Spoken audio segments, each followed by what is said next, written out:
বিএনপির চেয়ারপারসন ও সাবেক প্রধানমন্ত্রী খালেদা জিয়া আর নেই। ইন্না লিল্লাহি ওয়া ইন্না ইলাইহি রাজিউন।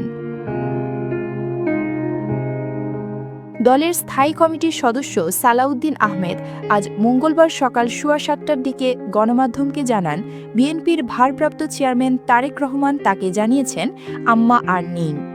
এর আগে বেগম খালেদা জিয়ার মৃত্যু সংবাদটি নিশ্চিত করেন বেগম খালেদা জিয়ার ব্যক্তিগত চিকিৎসক ও বিএনপির জাতীয় স্থায়ী কমিটির সদস্য অধ্যাপক AZM জাহিদ হোসেন।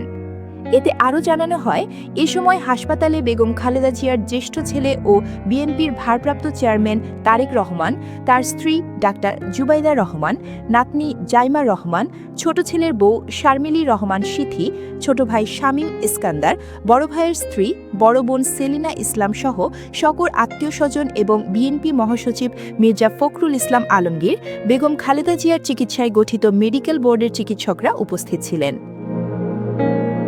প্রসঙ্গত, গত 23 নভেম্বর থেকে রাজধানীর এভারকেয়ার হাসপাতালে চিকিৎসাধীন ছিলেন খালেদা জিয়া।